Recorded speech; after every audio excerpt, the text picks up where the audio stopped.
In this session, we discuss certain non-parametric or distribution-free tests. What are these non-parametric tests? Here I have highlighted. Non-parametric tests do not make an assumption about the parameters of the population and thus do not make use of the parameters of the distribution. In other words, under non-parametric or distribution-free tests, we do not assume that a particular distribution is applicable or that a certain value is attached to a parameter of the population. In the previous session, I had explained what are these parameters of the population.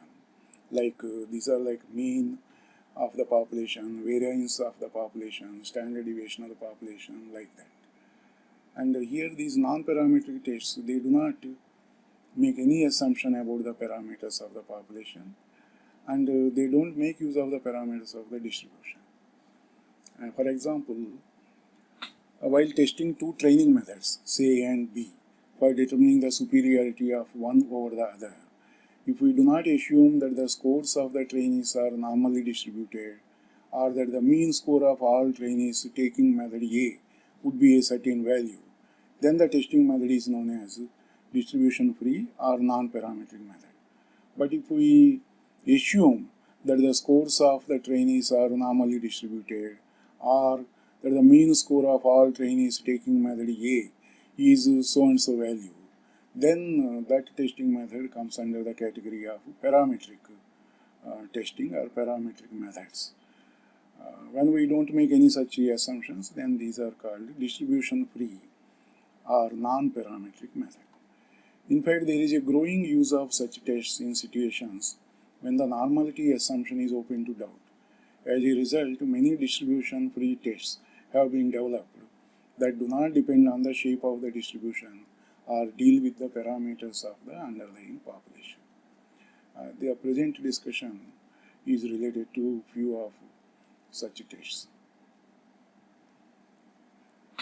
Some of the important distribution-free tests are listed here. Test of a hypothesis concerning some single value for the given data, such as one sample sign test, and test of hypothesis concerning no difference among two or more sets of data. Two sample sign test is one of such tests. Then similarly Fisher-Irving test, rank sum test, etc. They come under this category. Of course, they are used for testing the hypothesis concerning no difference among two or more sets of data. Then rank correlation and Kendall's coefficient of concordance, they are used for testing the hypothesis of a relationship between variables. And then we have test of hypothesis concerning variation in the given data, test analogous to ANOVA and Kruskal and Wallis test.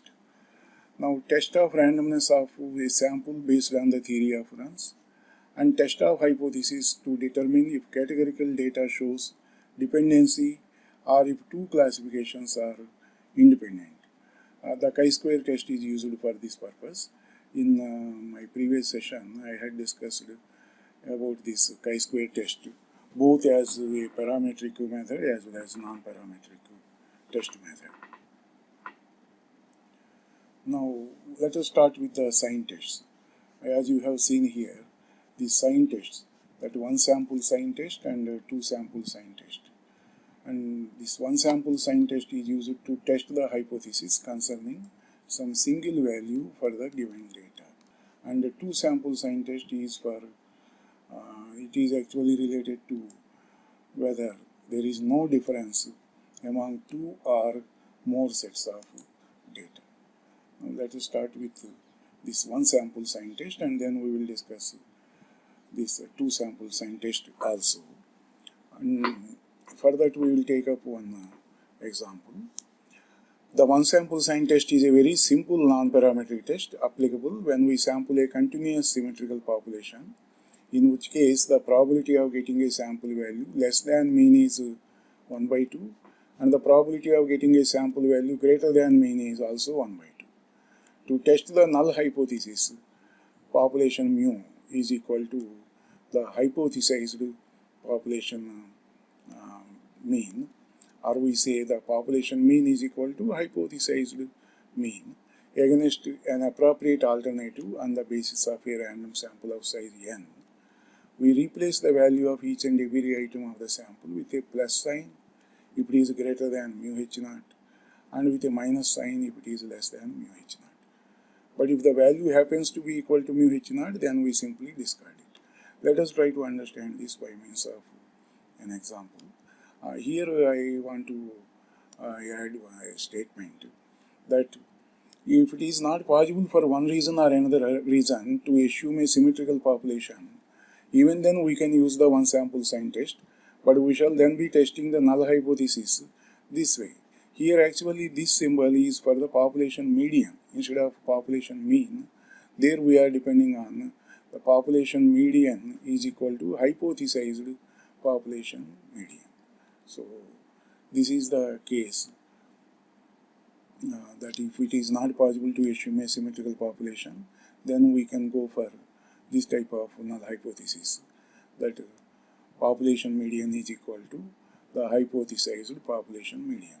And if it is symmetrical, then we can go for this, population mean is equal to the hypothesized population mean. And now let us try to understand this sign test, one sample sign test, by means of this example.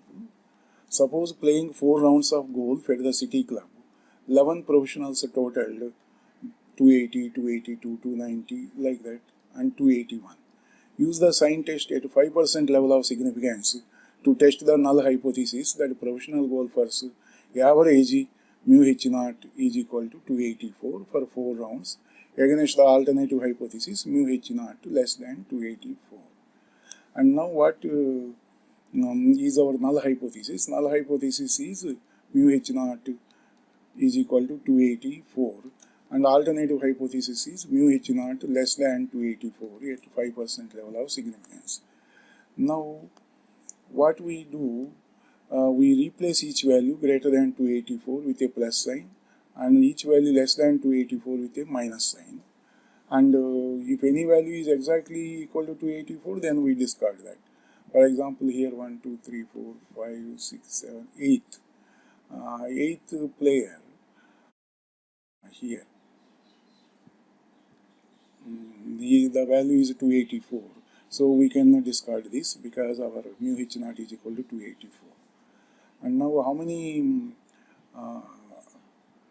values are here remaining? Then there will be only 10 by discarding the player. So 10 values, and now we can see that only one value is more than 284, so that is corresponding to 290, so plus sign is here.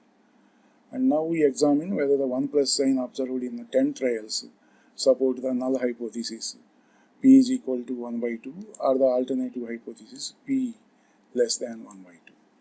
The probability of one or fewer successes with n is equal to 10 and p is equal to 1 by 2 can be worked out using binomial distribution like this: 10c1 p1 q9 plus 10c0 p0 q10.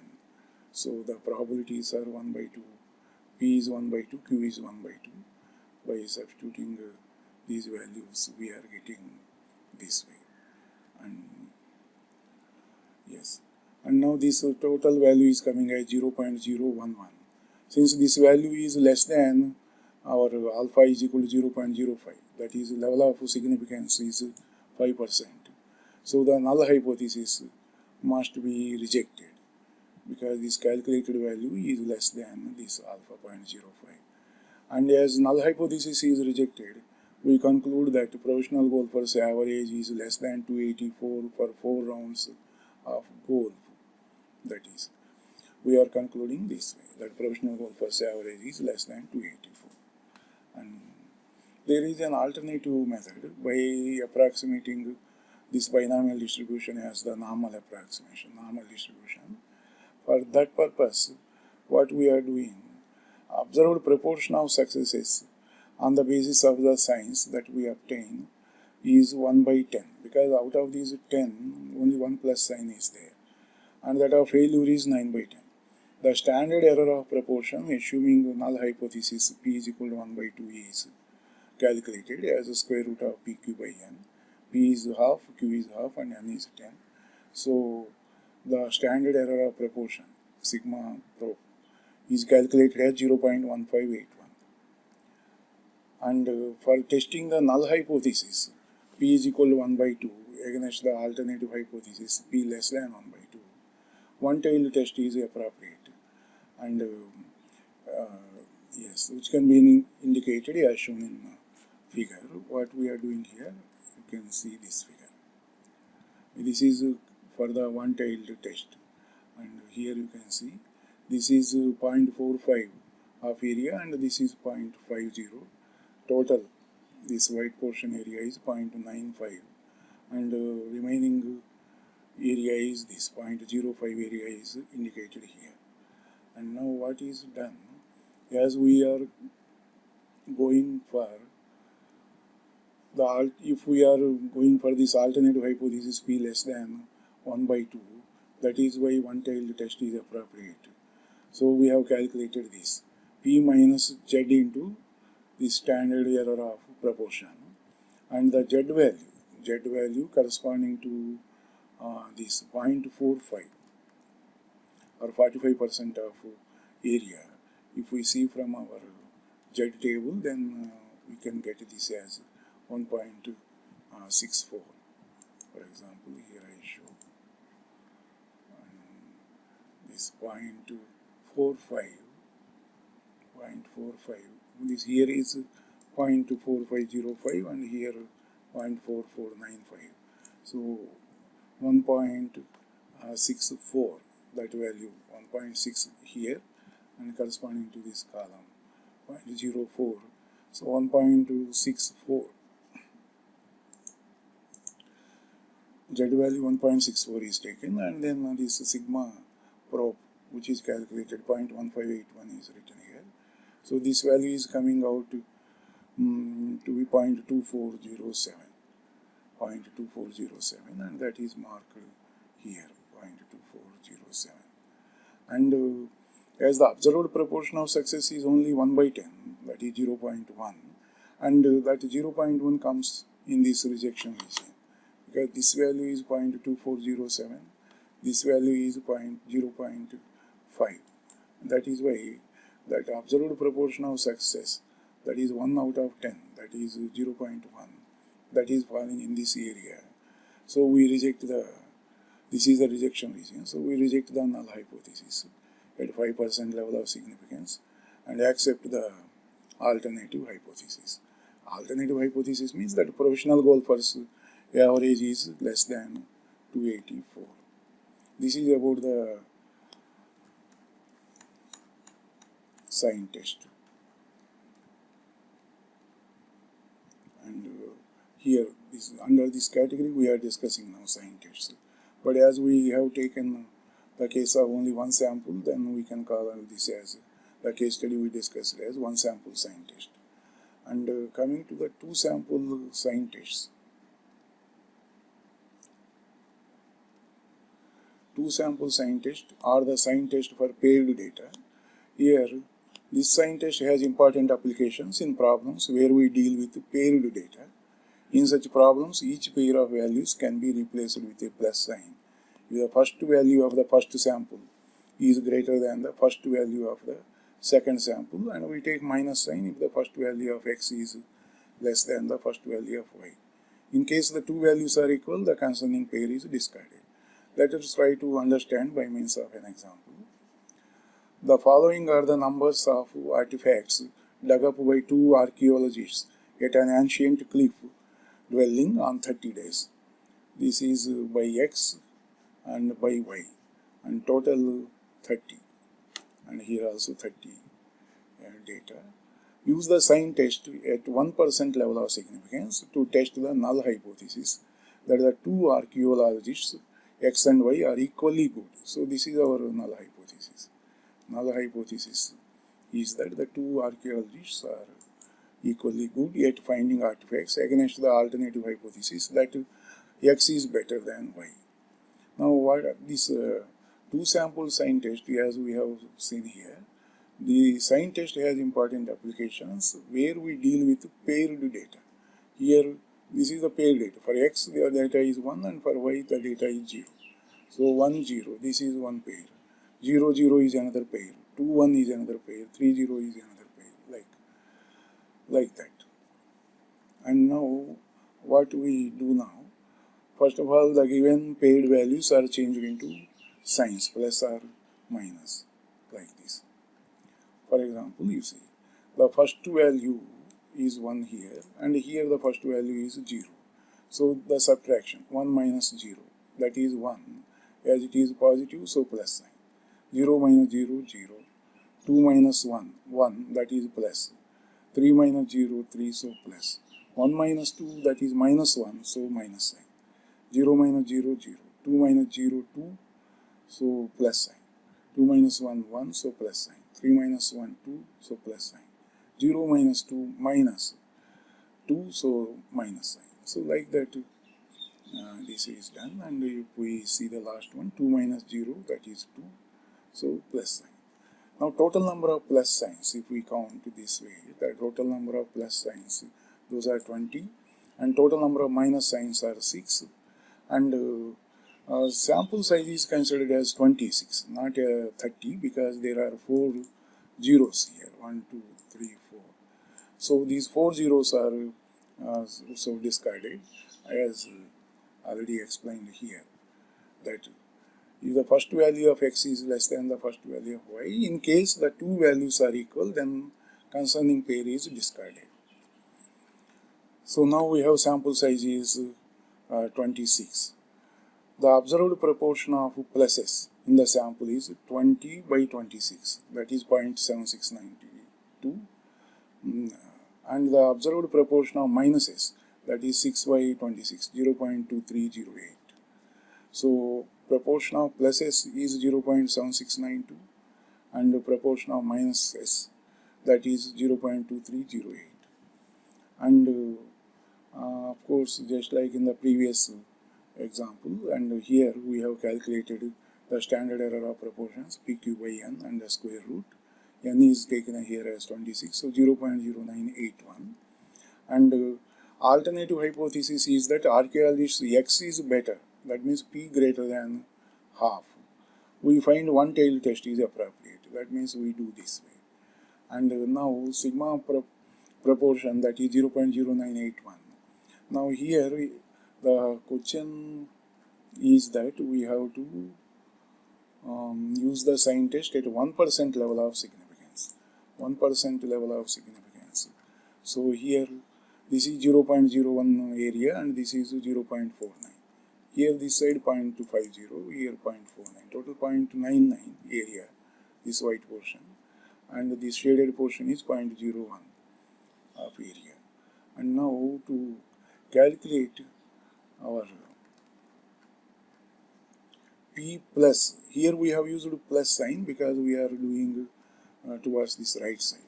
In the previous example, you can see we had done towards left side because this one, our alternative hypothesis is of less than type. But now as our alternative hypothesis is of greater than type, we have taken the right side. Okay.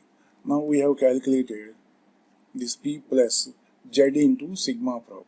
And this value of Z, 2.32, this is corresponding to our this 0.49 of area.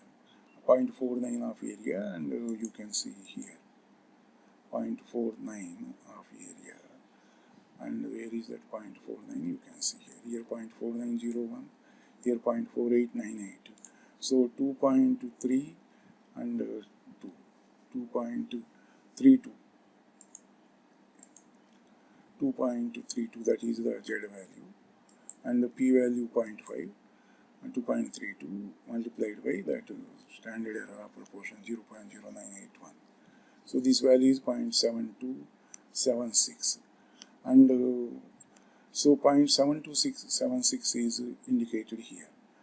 But what is the proportion of successes?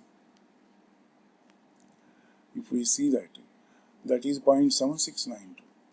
0.7692.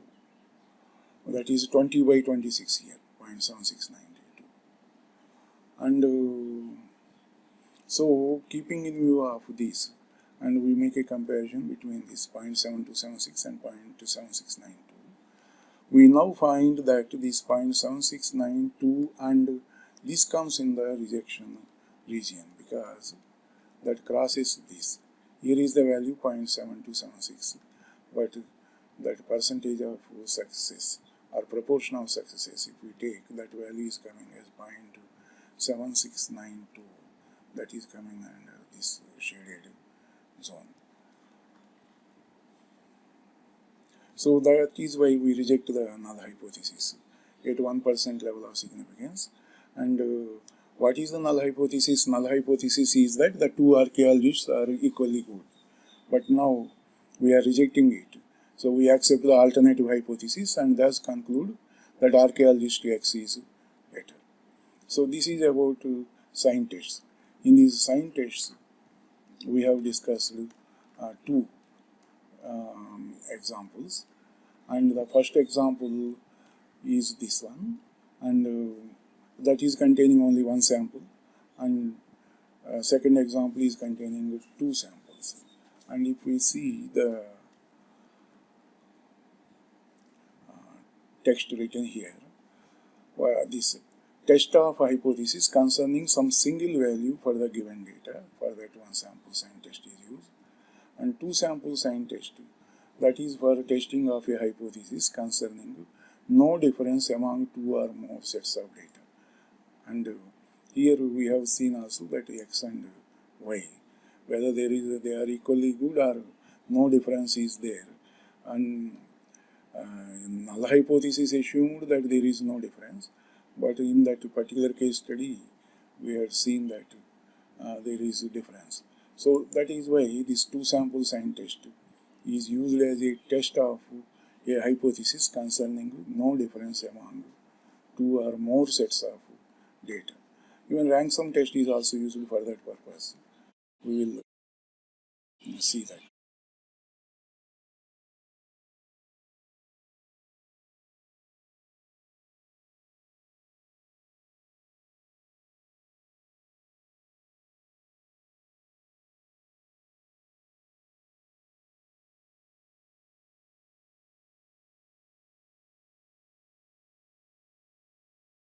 And now come to our signed rank test. This is also called Wilcoxon matched pairs test. And in various research situations in the context of two related samples, that is case of matched pairs such as a study where husband and wife are matched, or when we compare the output of two similar machines, or where some subjects are studied in context of before after experiment, when we can determine both direction and magnitude of difference between matched values, we can use an important non-parametric test, Wilcoxon matched pairs test. And the procedure is given here, test is about test statistic T, and the entire procedure we try to understand by means of an example. And here, illustration 4, an experiment is conducted to judge the effect of a brand name on quality perception. 16 subjects are recruited for the purpose and are asked to taste and compare two samples of a product on a set of scale items judged to be ordinal. Following data are obtained. So there are now 16 pairs, or actually here 16 subjects are recruited for the purpose to judge the effect of brand name. And here the brand A product and here brand B product. And okay.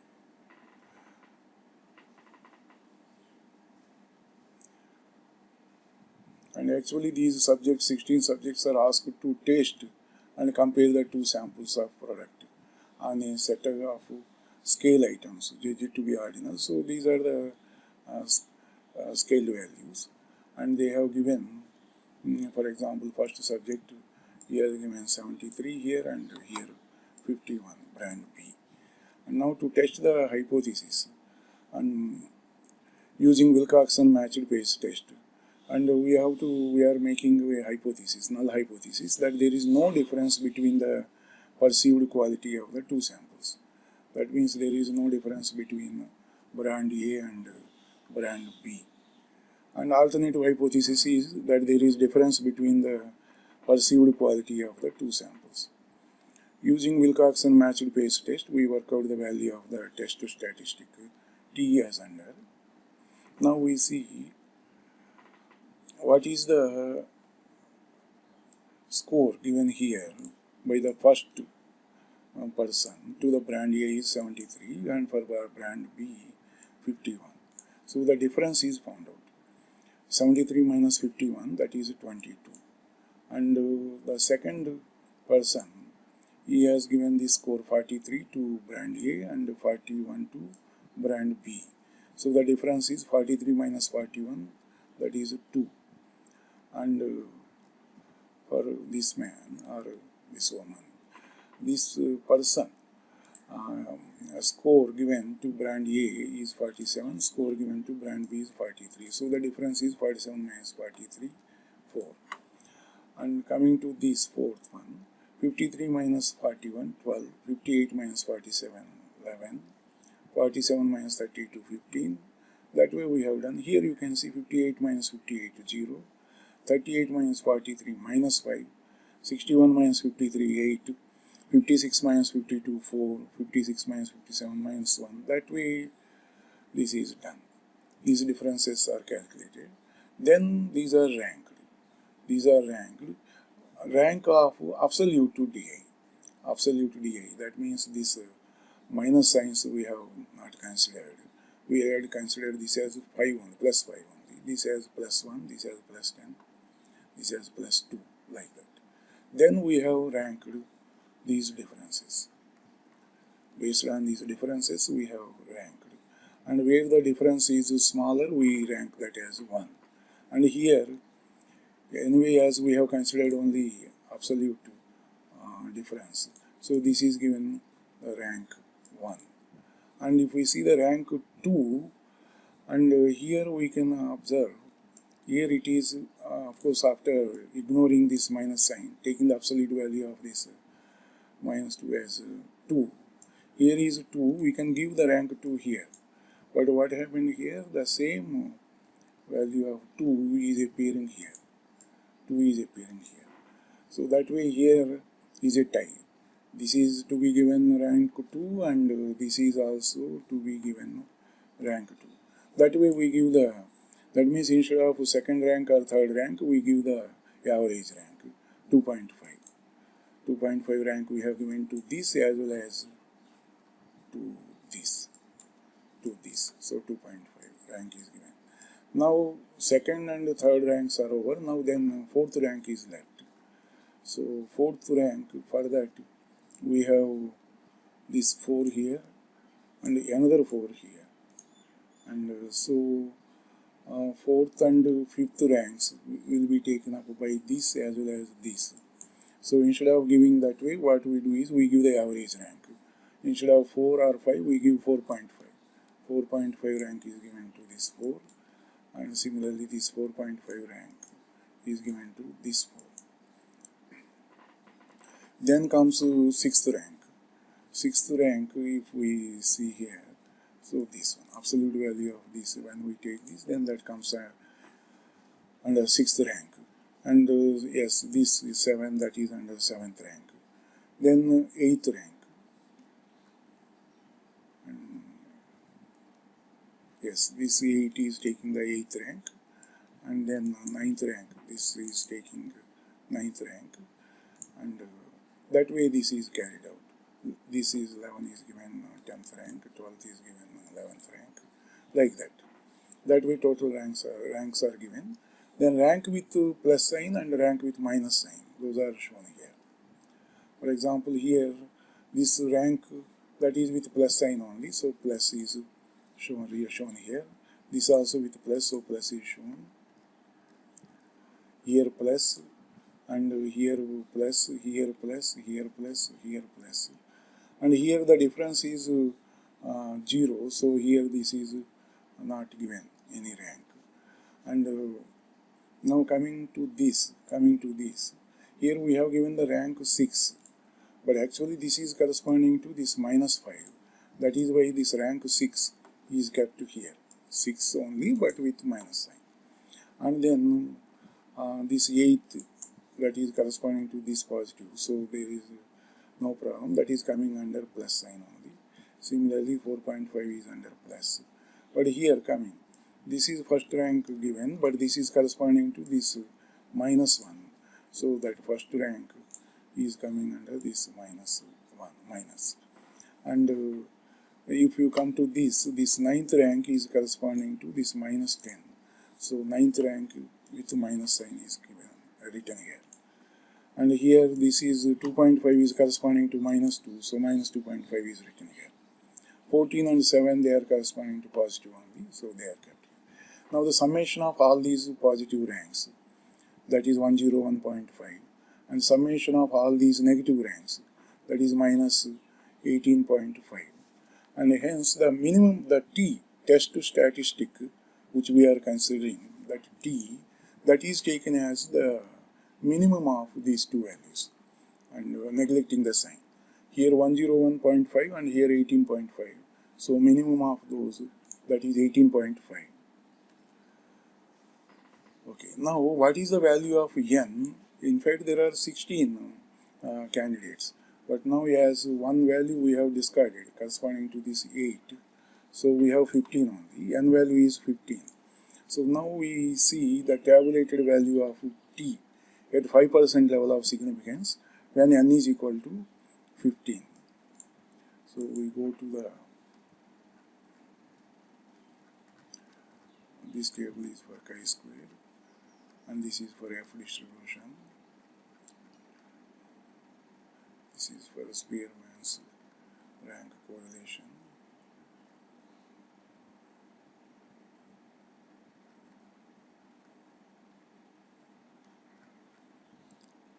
Yes. Critical values of T in the Wilcoxon matched pairs test. Here, n value we have 15, n value 15, and corresponding to, here you see, level of significance for a two-tailed test. And here the values are for level of significance for one-tailed test. Now in our case, using a two-tailed test, because our alternative hypothesis is that there is difference between the perceived quality of the two samples, and so the calculated value corresponding to this, let us try to find out, 25 here, corresponding to this level of significance for a two-tailed test, that is 5%, or level of significance 0.05. For this n value is equal to 15, that is 25. That is written here. And calculated value of T is 18.5. We have seen here. T value is 18.5. This is less than the tabulated value of 25. As such, we reject the null hypothesis and conclude that there is a difference between the perceived quality of the two samples. This is the procedure of this test, that if the calculated value of T is less than the tabulated value, then the null hypothesis is to be rejected and alternative hypothesis is to be accepted. And then we have rank sum tests. In these rank sum tests, more famous tests are U test and H test. And in this session, let us cover U test. And this U test, actually it is called Wilcoxon-Mann-Whitney test, or simply called U test. This is a very popular test amongst the rank sum tests. This test is used to determine whether two independent samples have been drawn from the same population. It uses more information than the sign test or the Fisher-Irwin test. This test applies under very general conditions and requires only that the populations sampled are continuous. However, in practice, even the violation of this assumption does not affect the results very much. To understand this, let us go to an example. Here, the test statistic is called as U. So the name is U test. And that U is calculated by this. N1 into N2 plus N1 into N1 plus 1 by 2 minus R1. What are all? Where N1 and N2 are the sample sizes and R1 is the sum of ranks assigned to the values of the first sample. All these we will understand by means of an example. Here mean value and standard deviation or the standard error. And all this we try to understand by means of the example. Yes. The values in one sample are these. How many values? Let us see. 1, 2, 3, 4, 5, 6, 7, 8, 9, 10, 11 and 12. In another sample they are 44, 40, 61 like that. That means there are two samples and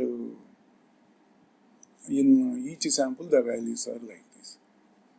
Now test at the 10% level the hypothesis that they come from populations with the same mean. So this is the hypothesis. Let us make this a null hypothesis that they come from populations with the same mean. Apply U test. So for this what we do, yes, we have clubbed both the samples and clubbed means here you see these values as well as these values. These are clubbed. These are clubbed and they are arranged either in ascending order or descending order. Here we have arranged in the ascending order. Yes, 32, 38, 39. In the ascending order these are arranged. And then rank is given. Now you can observe 32 is given the rank 1, then this is 2, then this is 3, 4, 5, and here you can observe 44 occurred 2 times. 44 occurred 2 times. You can see the original data. 44 is here, 44 is here, and it is not here. Okay, 44 occurred 2 times. As 44 occurred 2 times, then what is the next rank? We should give 6 and 7. But as it is for the same value 44, we take the average rank, average of 6 and 7. That is 6.5 and 6.5. As 7th rank is also over, now we give 8th rank here, then 9th, 10th, and again coming here 53, 53. 53, 53. Yes, in this we have 53, and in this we have 53. So there are two 53s. So what we are doing is we have to give 11th rank and 12th rank, but we are giving average rank of 11.5 to this 53 as well as 11.5 to this 53. As 11th rank and 12th ranks are over, now 13th rank is given here, 257, then 14, 15, 16, 17, 18. Then again here, 72, 72. So 19 and 20. So average rank is 19.5. Then as 20th rank is over, then comes 21st rank. But here again 73 is occurring 2 times. So 20 here already I think 20th rank is over. So 21st and 22nd. So average rank is 21.5. Then 23rd rank is given here. Then 24th rank is given here. This is the way how ranks are given in this U test. Then what we are doing here, this 32 belongs to what? This 32 actually belongs to B, sample 2. If you observe here, this 32 is belonging to this sample 2, which is named as B.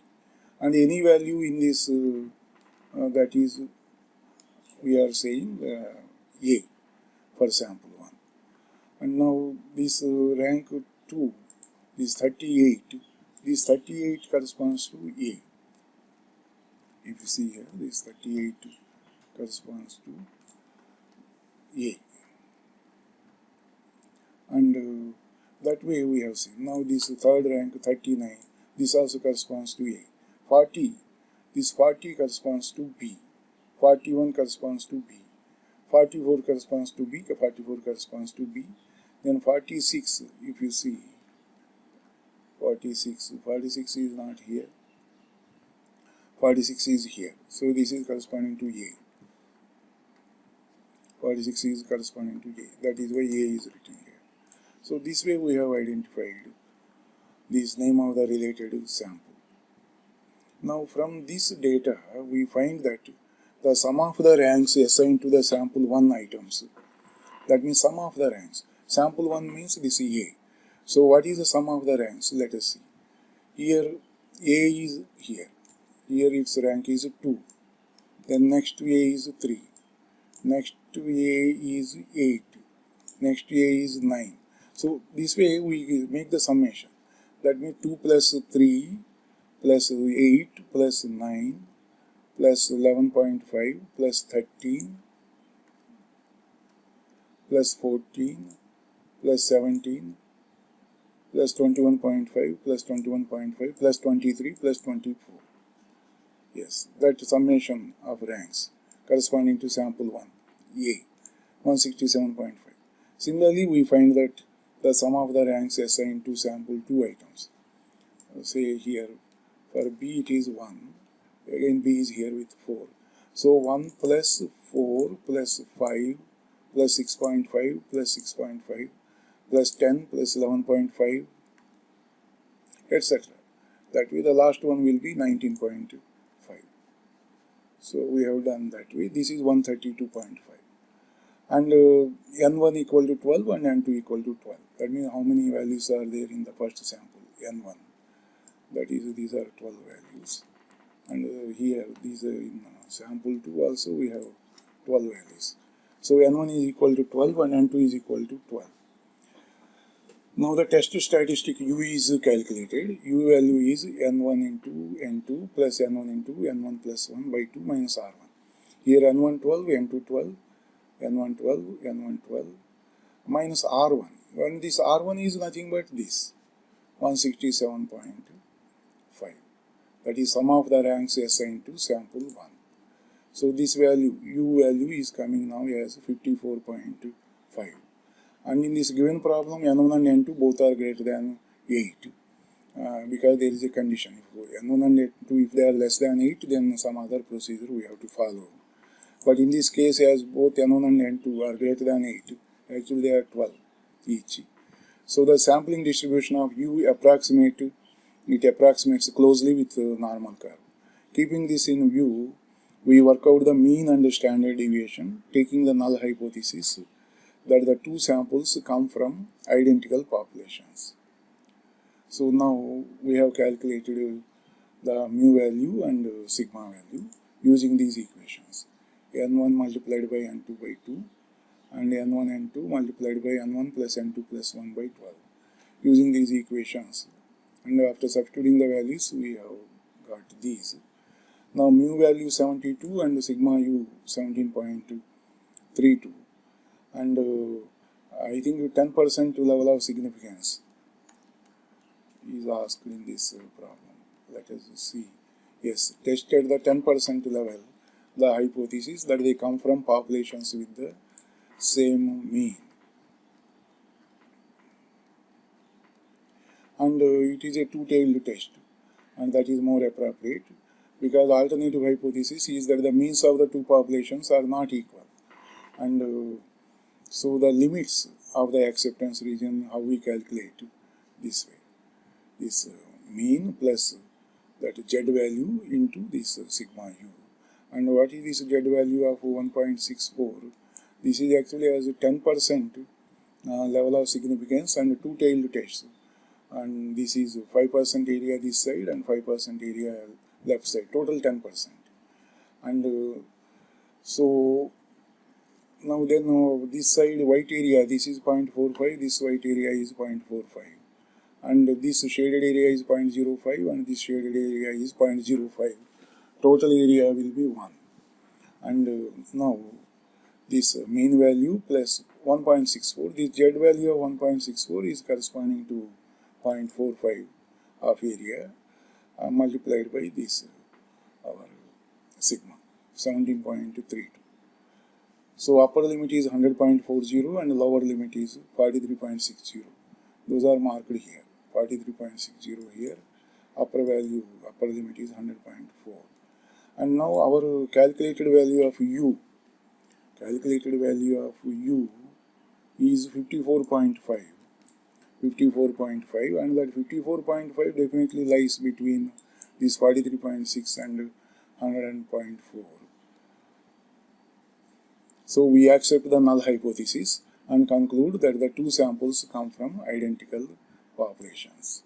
So this is our conclusion. Or that the two populations have the same mean at 10% level. And yes, here you may get the doubt that the test statistic U is calculated based on N1 and N2 and R1, then why not R2? Why only R1? Why not using R2 we calculate U? Yes, there is a description about that also here.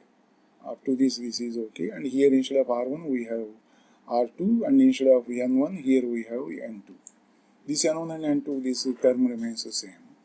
Now here, incidentally, actually here this N1 and N2 are the same, and in this problem, now 12 multiplied by 12 plus 1 by 2 and minus 132.5. This 132.5 is actually the R2.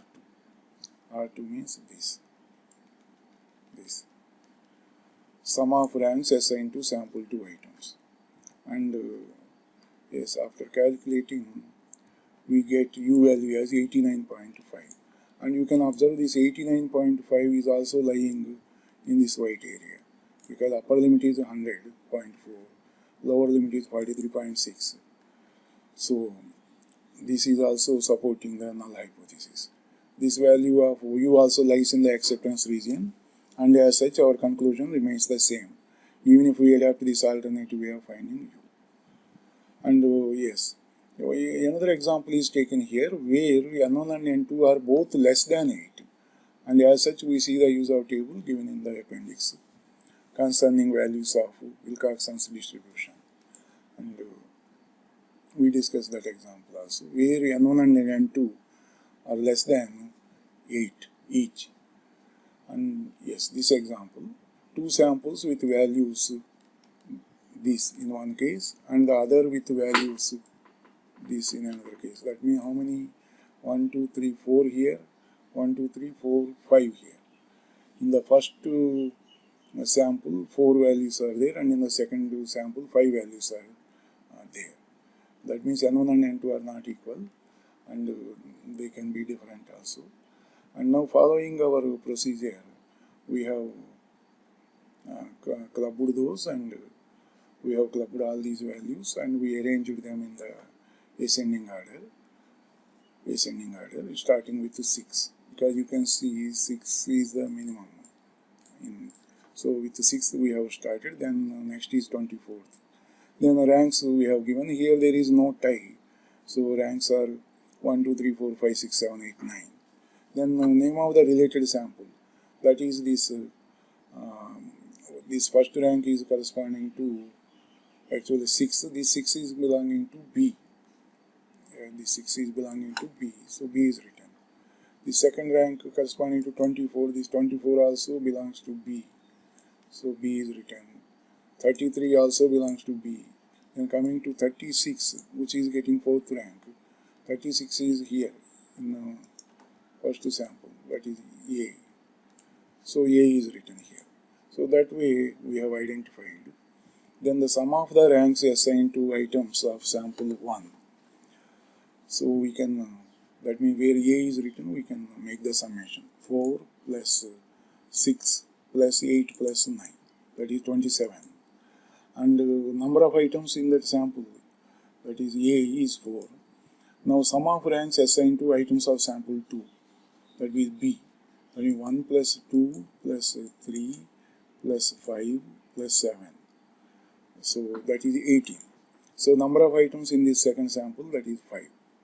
Now as the number of items in the two samples is less than 8, we cannot use the normal curve approximation technique, and we shall use the table giving values of Wilcoxon distribution. To use this table, we denote WS as the smaller of the two sums and WL as the larger of the two sums. And in our case, the larger sum is 27. So that is WL. Here you can see WL is 27. And the smaller sum is 18. So that is indicated as WS 18. And yes, corresponding to this 18, how many elements or values are there in that sample? That is 5. Corresponding to this 18, number of items in that sample 5. So S is written as 5. And corresponding to this larger sum of 27, the number of items in that sample 4, that is indicated as L. And then what we do, the value of WS is 18 for sample 2, which has 5 items, and as such S is equal to 5. We now find the difference between WS and the minimum value it might have taken given the value of S. The minimum value that WS could have taken given that S is equal to 5, if the number of items in that sample, and then it is the sum of the ranks 1 through 5, and this comes as equal to 1 plus 2 plus 3 plus 4 plus 5. Here the meaning is if there are 5 items, and they are getting the ranks of 1, 2, 3, 4 and 5, then what will be the sum of those ranks? That sum of the ranks will be that 15. And that is actually called the minimum. That is minimum sum of ranks. And in fact it can be more than this. Thus WS minus minimum WS. And here what we got, WS is 18. And what is the minimum WS? That is 15. So this difference is 3. To determine the probability that a result as extreme as this or more so would occur, we find the cell of the table which is in the column headed by the number 3. This number 3 means this difference. And in the row for S is equal to 5 and L is equal to 4. Corresponding to S is equal to 5 and L equal to 4. Let us see the statistical table.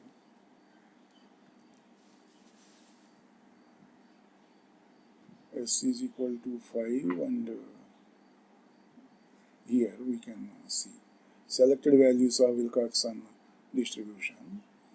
S and L values are written here. So corresponding to S is equal to 5 and L is equal to 4. And the difference we have already seen, that is 3. So corresponding to this, if we see this column and S is equal to 5, and so this is the value 0.056. This 0.056 is corresponding to S is equal to 5 and L is equal to 4, and the difference, that is WS minus minimum WS of 3.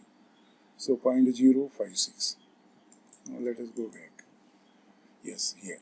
The entry in this cell is 0.056, which is the required probability of getting a value as small as or smaller than 3. And now we should compare it with the significance level of 10%. And since the alternative hypothesis is that the two samples come from populations with different means, so two-tailed test is appropriate. And accordingly, 10% significance level will mean 5% in the left tail and 5% in the right tail. So in that case, if the calculated probability happens to be greater than 0.05, actually it happened in our case because the calculated value of probability, and here the entry in the cell is 0.056. So if the calculated probability happens to be greater than 0.05, which is actually so in this given case, then we should accept the null hypothesis as per this procedure. Hence, in the given problem, we must conclude that the two samples come from populations with the same mean.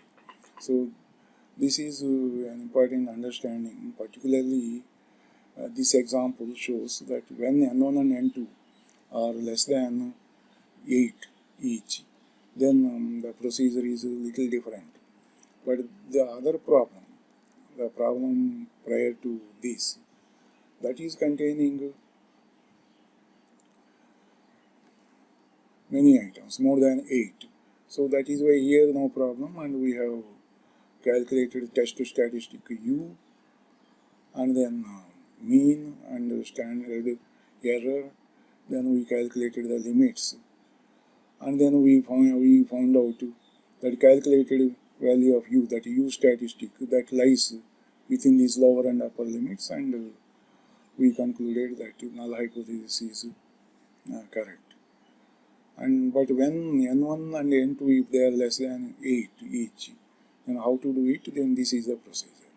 We have to do this WS as the WL, then S and L we have to identify, and then we have to go for this WS minus minimum WS, and then for the considered S, L, and then this difference. Then we have to find out the probability, and then there should be a comparison with the given significance level. And if the calculated value is greater than the given significance level, then we should accept the null hypothesis. This is the meaning. And here also you may ask that why this WS minus minimum WS? Why not this way? Maximum WL minus WL. And yes, you can follow that procedure also. Then the maximum value of WL, given S is equal to 5 and L is equal to 4, is the sum of already 6 ranks are over, 5 ranks are over, then 6th rank, 7th rank, 8th rank, and 9th rank. So 30. So maximum WL minus WL means this 30 minus 27. In our problem, actual value of WL, that is 27. So maximum WL minus WL, that is equal to 30 minus 27 is equal to 3, which is the same value that we worked out earlier as WS minus minimum WS. All other things then remain the same as we have stated above, because S is equal to 5 and L is equal to 4, and we have to see for this 3 what is the probability. Then it will be just like the same as we have done for considering WS minus minimum WS. Okay, this is all about U test. Now let us of course skip this H test for the time being. All these tests need not be discussed. You can go through, and the important tests I am going to cover in this session. Spearman's rank correlation. This is our next topic. So when the data are not available to use in numerical form for doing correlation analysis, but when the information is sufficient to rank the data as first, second, third, and so forth, we quite often use the rank correlation method and work out the coefficient of rank correlation. In fact, the rank correlation coefficient is a measure of correlation that exists between the two sets of ranks. In other words, it is a measure of association that is based on the ranks of the observations and not on the numerical values of the data. It was developed by famous statistician Charles Spearman in the early 1900s, and as such it is also known as Spearman's rank correlation coefficient. And here this is the equation we use for calculating the Spearman's rank correlation coefficient. It is indicated by R, but sometimes some others they prefer to use the symbol rho instead of R. And rho is to be used when the sample size does not exceed 30. And this R can be used when sample size exceeds 30. But in any case, you may use R, whether it is less than 30 or more than 30. But here it is said that rho symbol is used when the sample size is less than 30. And now what we are doing here, we get by substituting the values corresponding to the given problem, and here D is the difference, and N is the number of paid observations. By substituting that, we calculate R value. If R value, suppose it is coming as 0.756, it suggests a substantial positive relationship between the concerning two variables. But how we should test this value of 0.756? What can be our conclusion? The testing device depends upon the value of N. For small values of N, for example N less than 30, the distribution of R is not normal, and as such we use the table showing the values for Spearman's rank correlation to determine the acceptance and rejection regions. Suppose we get R value 0.756 for a problem where N is equal to 15, that is means less than 30, and we want to test at 5% level of significance the null hypothesis that there is zero correlation in the concerning rank data. That means the null hypothesis is that there is zero correlation, that means there is no relation in the concerning ranked data. In this case, our problem is reduced to test the null hypothesis that there is no correlation against the alternative hypothesis that there is a correlation, that is mu r not equal to 0 at 5% level. And as mu r not equal to 0, so in this case a two-tailed test is appropriate. And we look in the set table in row for N is equal to 15 and the column for a significance level of 0.05, and find that the critical values of R are plus or minus 0.5179. And let us see our that table, statistical table.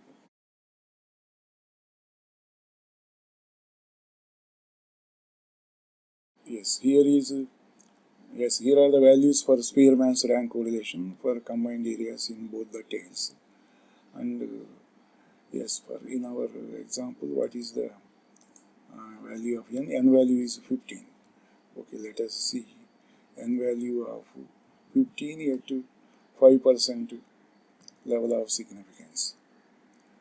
N value of 15 here corresponding to 5% level of significance, we have 0.5179.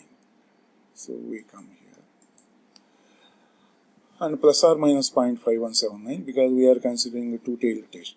So then upper limit of the acceptance region is 0.5179 and lower limit of the acceptance region is minus 0.5179. But our calculated value R, if that is 0.756, this is outside the limits of the acceptance region. So we reject the null hypothesis and accept the alternative hypothesis that there is a correlation in the ranked data. So this is very important, which the students have to remember, that if N value is less than 30, then what we can conclude about this null hypothesis once we calculate this value of R. And now in case the sample consists of more than 30 items, then the sampling distribution of R is approximately normal with a mean of 0 and a standard deviation of 1 by square root of N minus 1. And thus the standard error of R is written this way. We can use the table of area and a normal curve to find the appropriate Z values, because here now N value more than 30 means we can go for normal distribution table, so Z values we can find out here. But let us try to understand the Spearman's rank correlation coefficient by means of examples.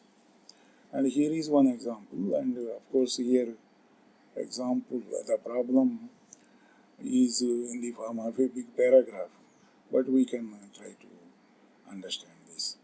Personnel manager of a certain company wants to hire 30 additional programmers for his corporation. In the past, hiring decisions had been made on the basis of interview and also on the basis of an aptitude test. The agency doing aptitude test had charged 100 rupees for each test, but now wants rupees 200 for a test. Performance on the test has been a good predictor of a programmer's ability, and 100 rupees for a test was a reasonable price. But now the personnel manager is not sure that the test results are worth rupees 200. However, he has kept over the past few years records of the scores assigned to applicants for programming positions on the basis of interviews taken by him.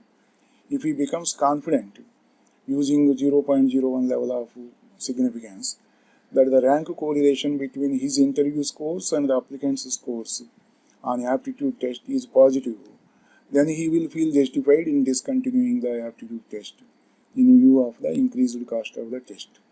What decision should he take on the basis of the following sample data concerning 35 applicants? So this is the problem. Now the personnel manager, he wants to take a decision whether to go for only the interviews or going for interviews only after conducting the aptitude test. So the previous data record is like this for 35 applicants. So interview score for the first applicant 81, and actually he had scored 113 in the aptitude test. Second applicant, he scored 88 in the interview and 88 in the aptitude test also. Third applicant scored 55 in the interview and 76 in the aptitude test. Like that. So total 35 candidates. So 35 candidates got 94 in the interview and 138 in the aptitude test. This is all past record. Now based on this data, he wants to establish a correlation. He wants to see actually whether there is any correlation between this interview score and the aptitude test score. If there is a very good positive correlation, then he need not go for a aptitude test score. He can directly go for interview score. And let us see that. So Spearman's rank correlation coefficient, how that is calculated. Here is a big table. As there are 35 applicants, yes, 35, n is equal to 35, and interview scores are given here, then aptitude scores are given here, then rank, x and rank y. Rank x is corresponding to interview score and rank y is corresponding to aptitude test score. Now, all these 35 values in this column, those are ranked like this. And now you can see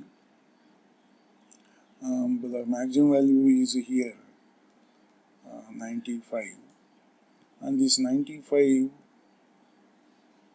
is here also. So as there are two 95s, so average is ranks of 1 and 2, that is 1.5. 1.5 is given here as well as here, 95, so 1.5 is given here. Now first and second ranks are over, then next is third rank. So third rank, let us see.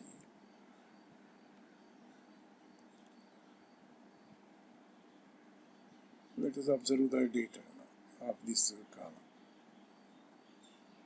And here actually 94 and 94, these two, this is 94, this is 94. So third and fourth ranks are to be given. So average rank, that is average of 3 and 4. So 3.5 and 3.5 given here. So 4 ranks are over now. Then fifth rank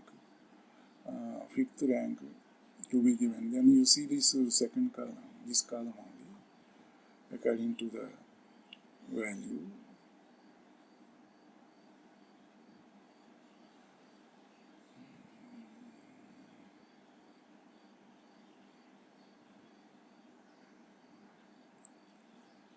We have to observe carefully as the data is more.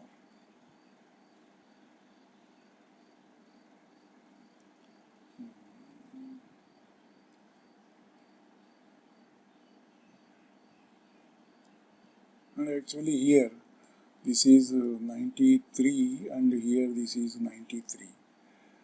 Then 5 and 6th ranks are to be given. That means actually 5.2, the average will be then 5.5 and 5.5 corresponding to 93. Here is a mistake by the author of this book. But procedure I think you have understood by now. And then after 93, then we have to look for now 7th rank. 7th rank.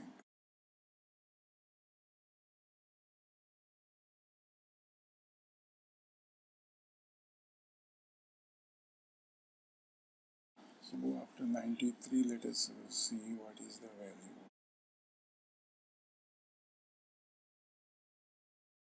So 93 is here.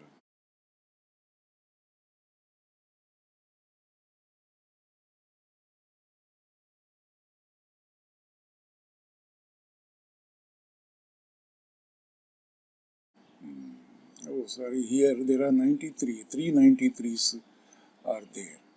393s are there. So 393s are there means what values we have to give? 94 is given 3.5 rank, 94 is given 3.5 rank. So that means third and fourth ranks are over. Next ranks are 5, 6 and 7. So this 93 is given the average of 5, 6 and 7. That is 6. So 93 is given 6 here.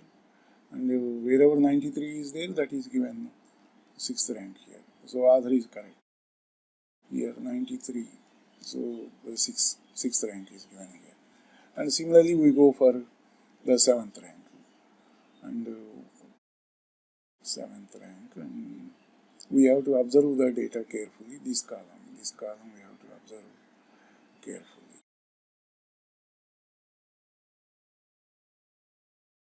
91 is there, and 91.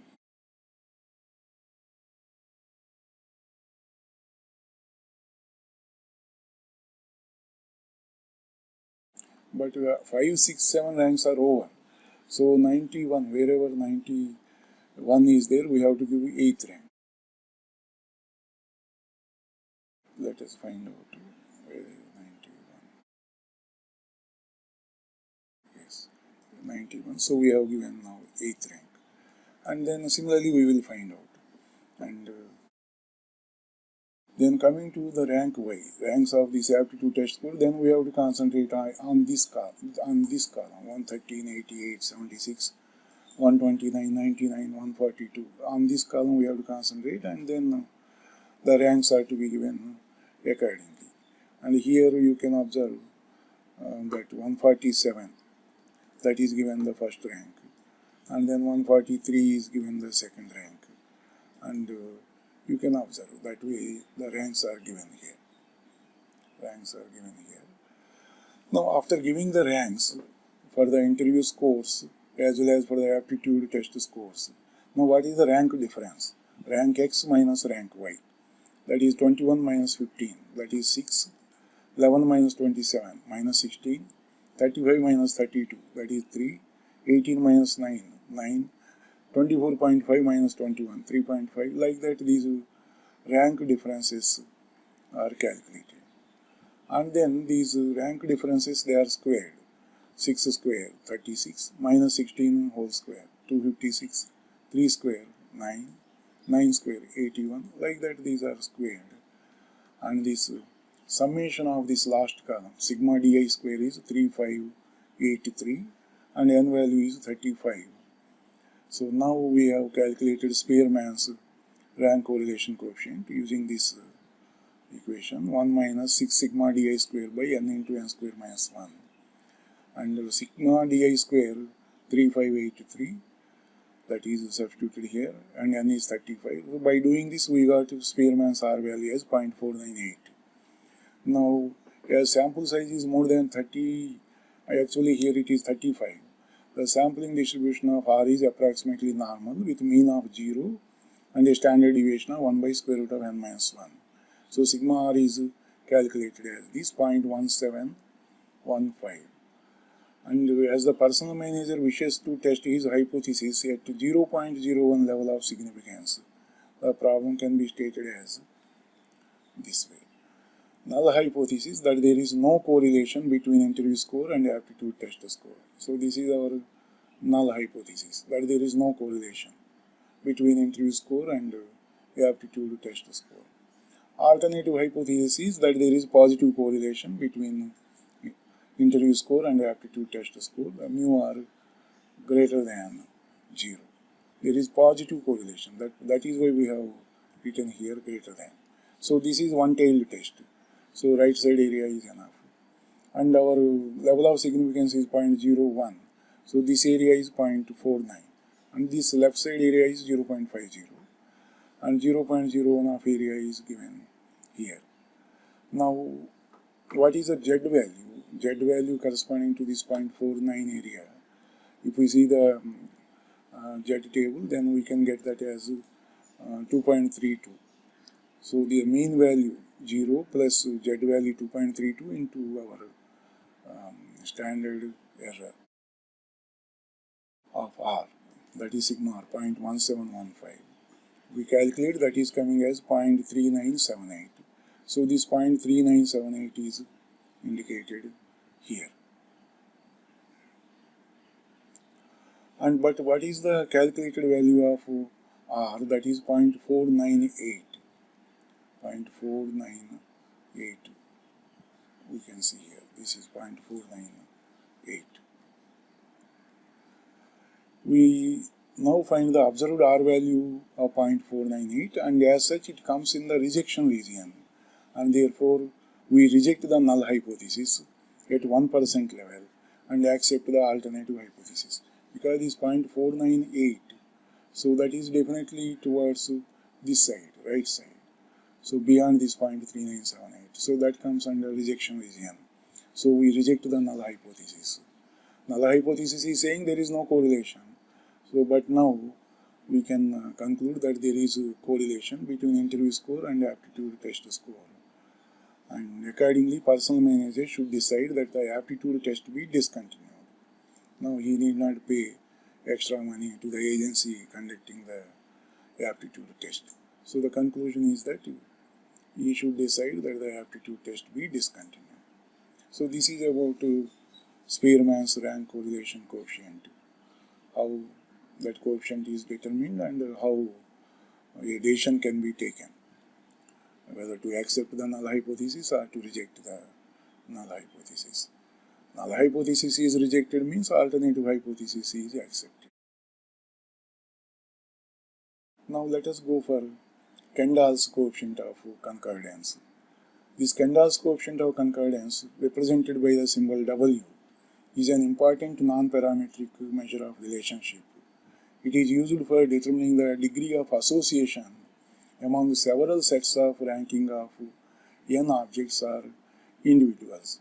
When there are only two sets of rankings of n objects, we generally work out Spearman's coefficient of correlation. Just like in the previous example, we have two sets. One set is related to interview scores and the other set is related to aptitude test scores. In that case, Spearman's coefficient of correlation is sufficient. But Kendall's coefficient of concordance is considered an appropriate measure of studying the degree of association among three or more sets of rankings. This is the main difference between Kendall's coefficient of concordance and Spearman's rank correlation coefficient. But Kendall's coefficient of concordance is an appropriate measure of studying the degree of association among three or more sets of rankings. If there are two sets of rankings, then we can go for Spearman's rank correlation coefficient. And yes, here one example is given. Let us try to understand this Kendall's coefficient of concordance by means of an example. When perfect agreement exists between judges, this coefficient of concordance will be equal to 1. But when maximum disagreement exists, then W equals to 0. It may be noted that W does not take negative values because of the fact that with more than two judges, complete disagreement cannot take place. Thus, coefficient of concordance is an index of divergence of the actual agreement shown in the data from the perfect agreement. And the procedure is given here, how to calculate this Kendall's coefficient of concordance and how to take the decisions. And all these steps can be understood directly by means of an example. Here some description is given in case of tied ranks. We come to this later. It is self-explanatory. The difference is here the formula for finding the value of W. If you compare this equation with this equation, Here this equation is as it is here, only here minus k times sigma t, where t is sigma t cube minus t by 12, where t is the number of observations in a group tied for a given rank. One small example is given. You can understand easily from this. Now, yes. Here also, if n is 7 or smaller, then one table is given in the appendix at the end of this book. That gives critical values of S associated with W significance at 5% and 1% levels. And if n is larger than 7, then we may use chi-square value to be worked out. There is a simple relation is given. Chi-square value is equal to k into n minus 1 into W, with degrees of freedom equal to n minus 1 for judging W significance at a given level in the usual way of using chi-square values. We discuss all these by means of an example. Now let us take this. 7 individuals have been assigned ranks by 4 judges at a certain music competition, as shown in the following matrix. There are 4 judges, Judge 1, Judge 2, Judge 3, Judge 4. Individuals A, B, C, D, E, F, G, 7. And these individuals have been assigned ranks by 4 judges in a music competition.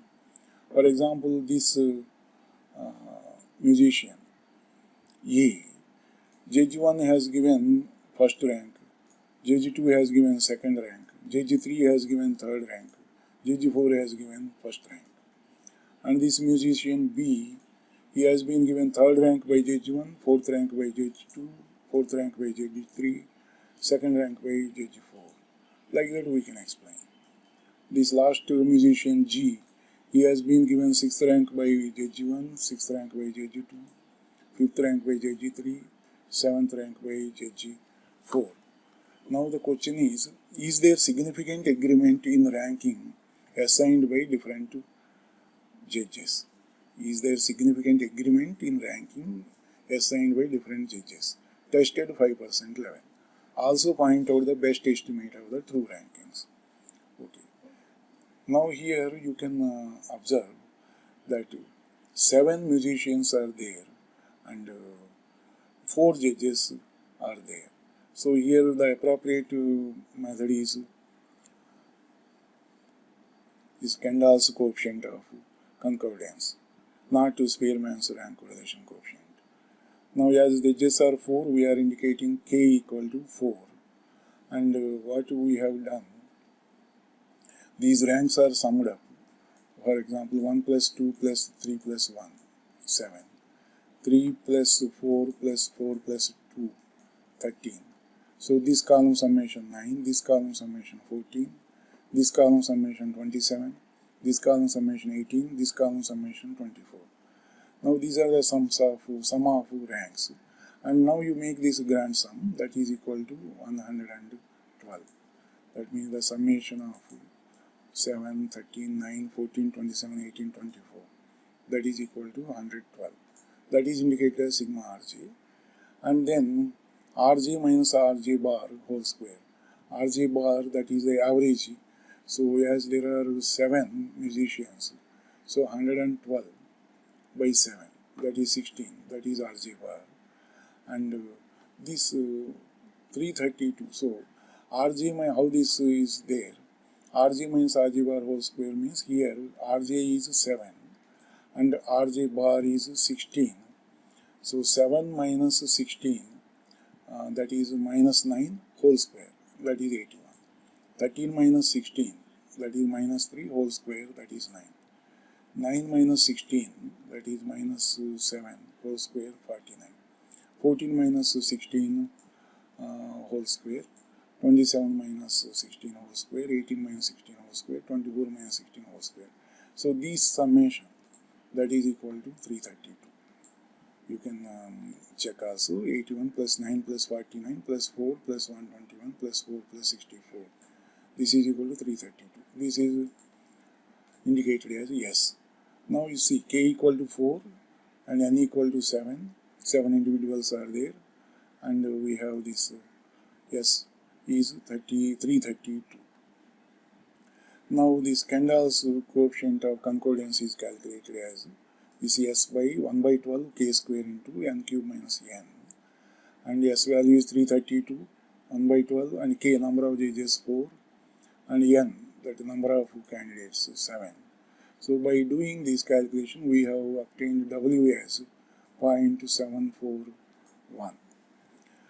To judge the significance of this W, we look into table 9 given in appendix for finding the value of S at 5% level for k equal to 4 and n equal to 7. K equal to 4 and n equal to 7. Let us see.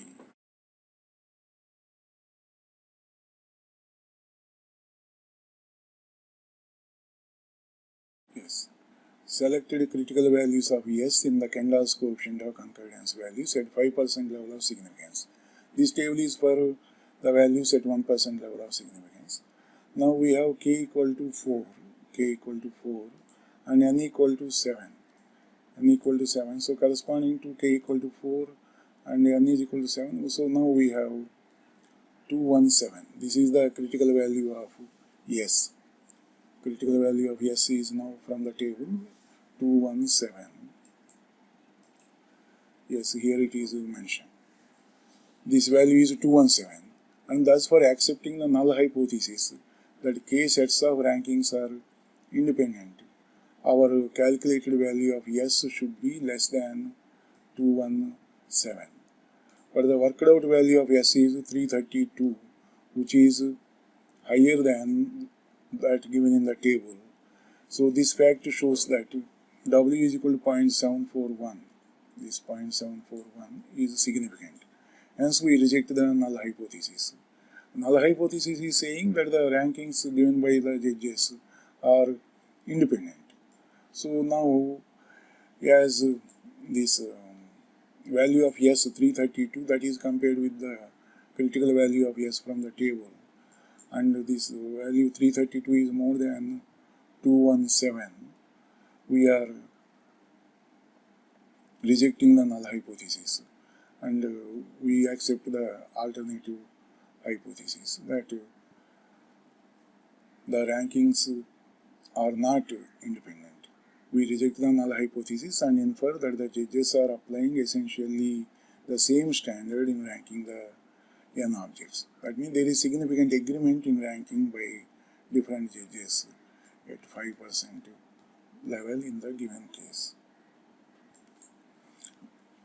And here you can observe the lowest value observed amongst RJ is 7, and as such the best estimate of true rankings is in the case of individual A. All judges on the whole place the individual A as first in the said music competition. That you can observe from this table. Sum of ranks, this is, you see, is 7. This is the lowest, and this is occurring corresponding to A. Here also you can observe the judges, 2 judges have given him the first rank, and judge 2 has given second rank, judge 3 has given third rank.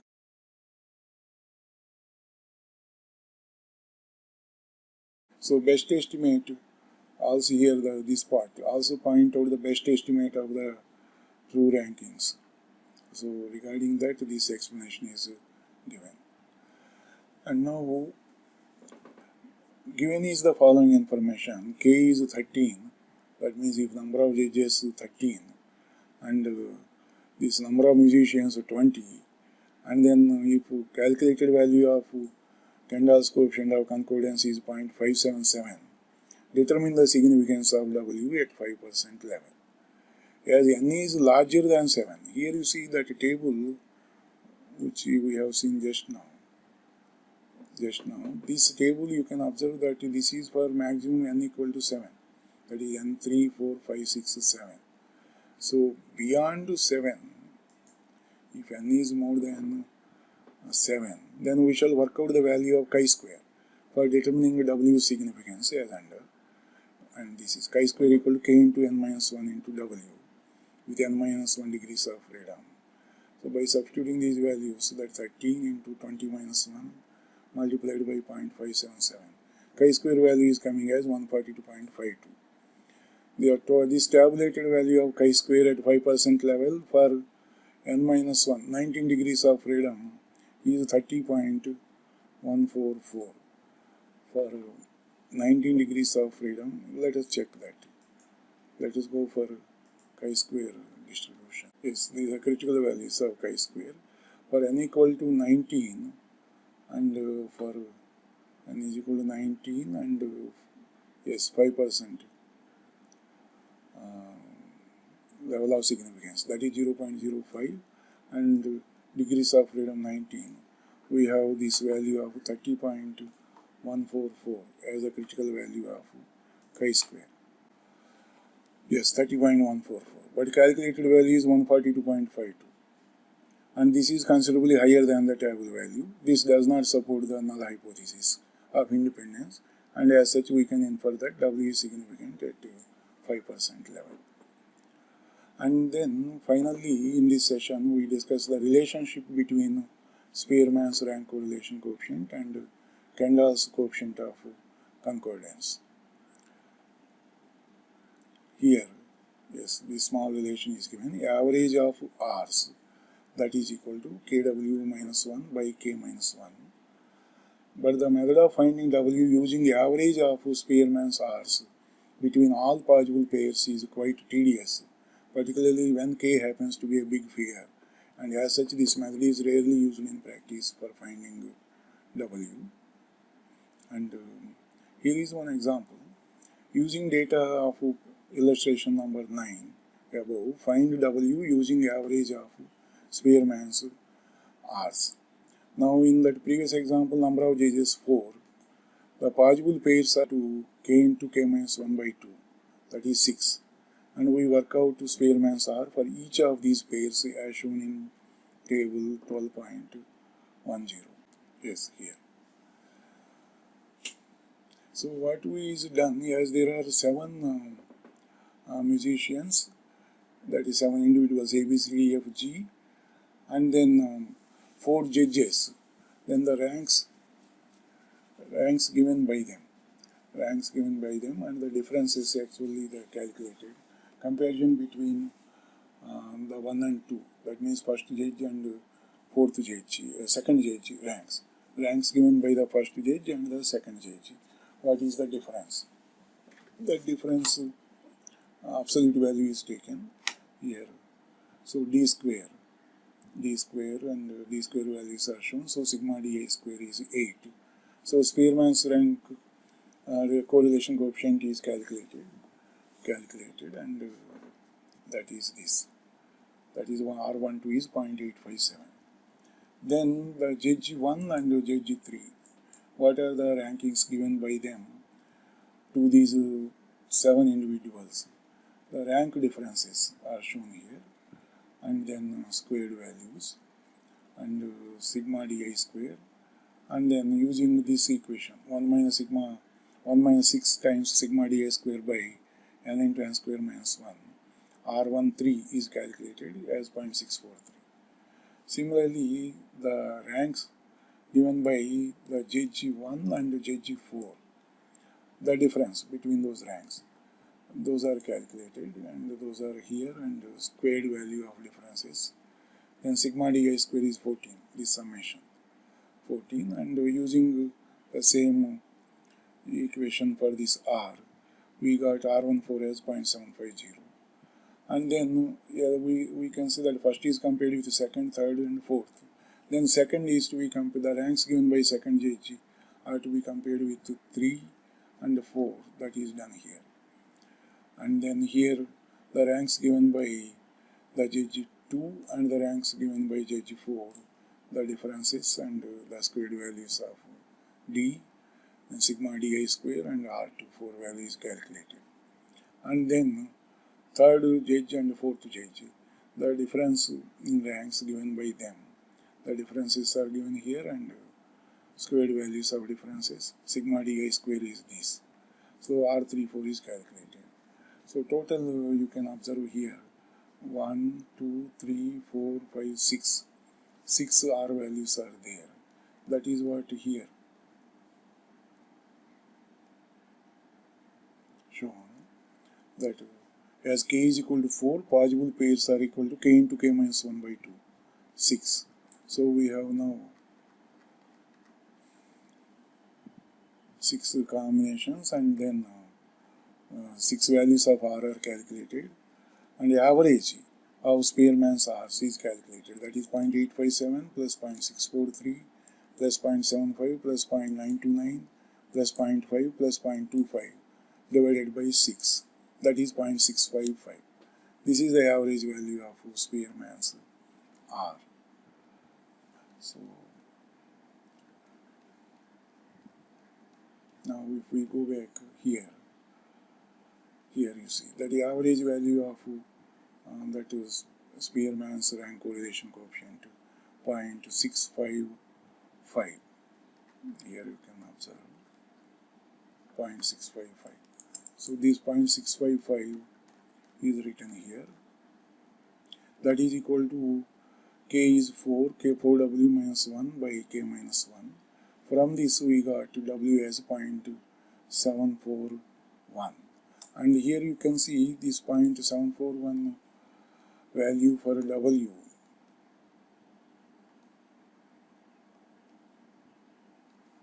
is the same as here, 0.741 for w. That way there is relationship between Spearman's R and Kendall's W.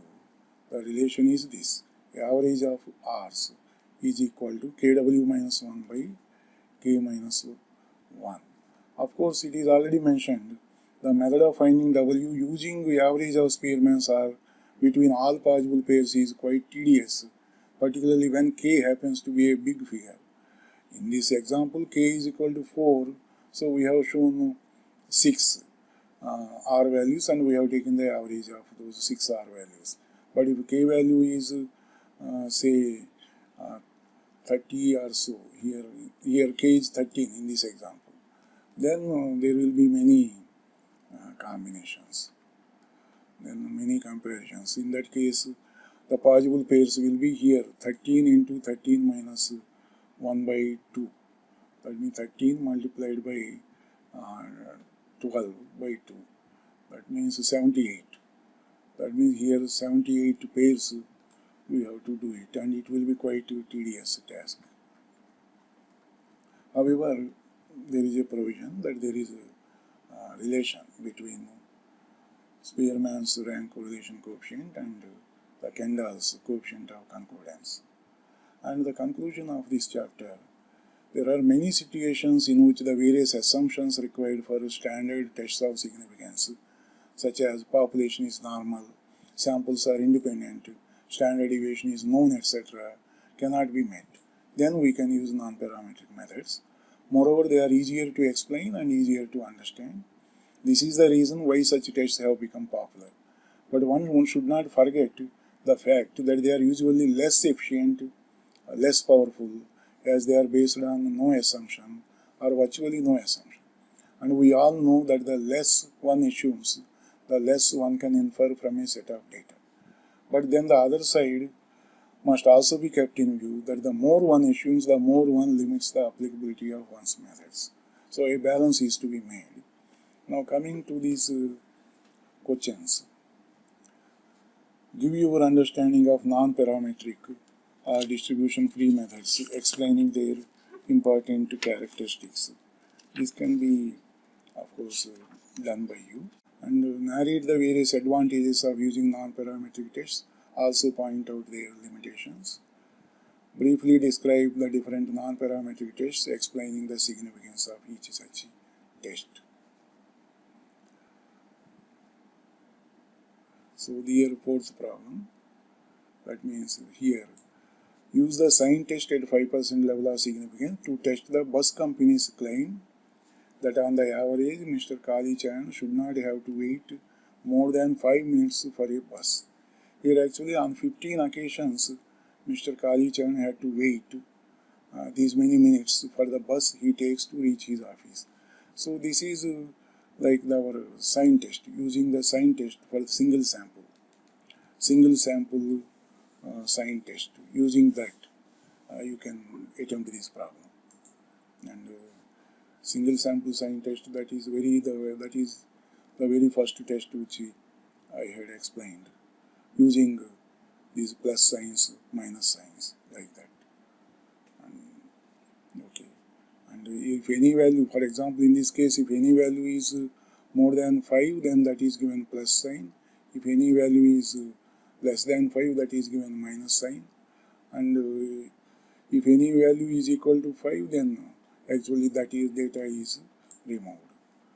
So the following are the numbers of tickets issued by 2 policemen on 20 days, by first policeman, by second policeman, using the sign test at 1% level of significance to test the null hypothesis that on the average the 2 policemen issue equal number of tickets against the alternative hypothesis that on the average the second policeman issues more tickets than the first one. This is the case of sign test only, but for 2 samples. We have done in case of archaeologists in that illustration, I think illustration 2 or so, we had done there 2 sample sign test. So this can be done following the same lines. And here Fisher-Irwin test we have not discussed in this session. We may discuss later. But however, you need not bother about this Fisher-Irwin test at present. And yes. And here, this U-test or Wilcoxon-Mann-Whitney test. So you can use U-test for this problem number 7. Bricks of concern A and bricks of concern B. The force applied at the time the brick breaks, calling it the breaking point, is recorded as under. So this can be easily done by U-test. And then, of course, this you can skip this Kruskal-Wallis test. And then, yes, this problem number 11 you can attempt. 3 interviewers rank order a group of 10 applicants as follows. 3 interviewers are there, and how many applicants? 4, 3, 7, 10 applicants are there. And here this is like, these people are like judges, and k equal to 3 in this case, and capital N, that is equal to 10 because there are 10 applicants. And compute the coefficient of concordance W and verify the same by using the relationship between average of Spearman's R's and the coefficient of concordance. This I have explained just now. Test the significance of W at 5% and 1% levels of significance and state what should be inferred from the same. Also point out the best estimate of true rankings. And you can attempt this problem. This is easy to solve. Only the difference between previous problem and here is, in the previous problem k number of judges 4 and here it is 3. There n equal to 7, here n equal to 10. And you can attempt this problem number 11.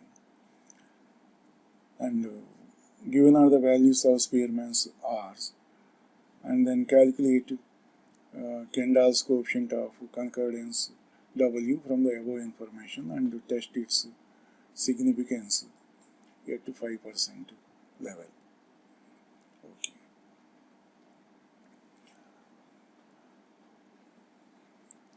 And with this we conclude these non-parametric tests in this session. You are required to go through all those solved problems given as illustrations and attempt these problems which are given under this heading questions. And I am confident that you will be able to do majority of these problems. And if you have any doubt, you can contact me through email, or even you can contact me on phone. So don't hesitate to do that.